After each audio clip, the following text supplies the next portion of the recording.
يعني الرجل العراقي ما مظلوم بالزواج في العراق؟ لا ما مظلوم. ليش؟ لان هو بالبدايه اصلا هو متزوج مراه عراقيه، يعني شو يريد اكثر من هذا؟ لا ما يريد شيء. اي ما يريد شيء. المراه العراقيه تتحمل اكبر واحد.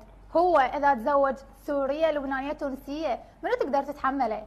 منو تقدر تتحمل النق مالته؟ منو تقدر تتحمل يعني عصبيته؟ الرجل العراقي ما حد تتحمله غير بس المراه العراقيه، غير بنت الرافدين، وهاي معروفه بنت الرافدين ايش قد الزميل المخرج يقول منو ابو النق؟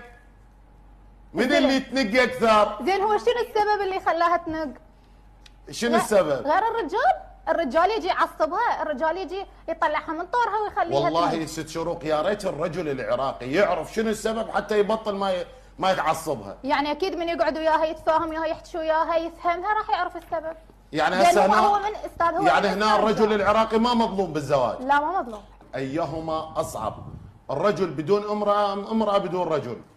شنو استاذ؟ ليش هو الرجال يقدر بدون امراه؟ يعني يقدر ياكل بدونها، يقدر يشرب بدون المرأة، يقدر يلبس بدون المرأة، يقدر يطلع بدون المرأة، يقدر يعيش حياته يومه كامل بدون المرأة؟ ما يقدر. الزميل المخرج يقول لك اكو مطاعم. اوكي اكو مطاعم. عوفك هسه على اكل. الحنية حنية العراقية ما يلقاها تلقاها بالمطعم؟ لو تلقاها يم السورية. بعدين المرأة العراقية شنو؟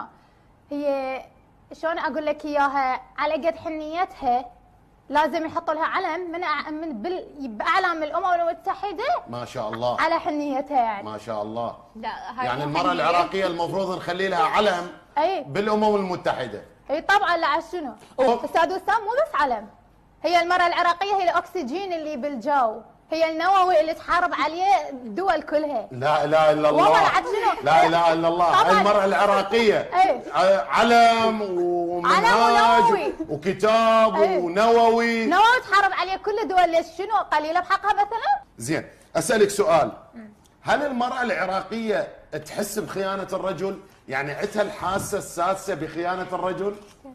استاذ هي اذا تعرف قطرات المطر ايش قد نزلت على الارض، هي تعرف نسمات الهواء اللي بالجو وعدد اشجار العالم، تريدها ما تحس بخياطه؟ تحس وتتاكد وبدون دليل فوقاها. لا اله الا الله. لا عاد شنو؟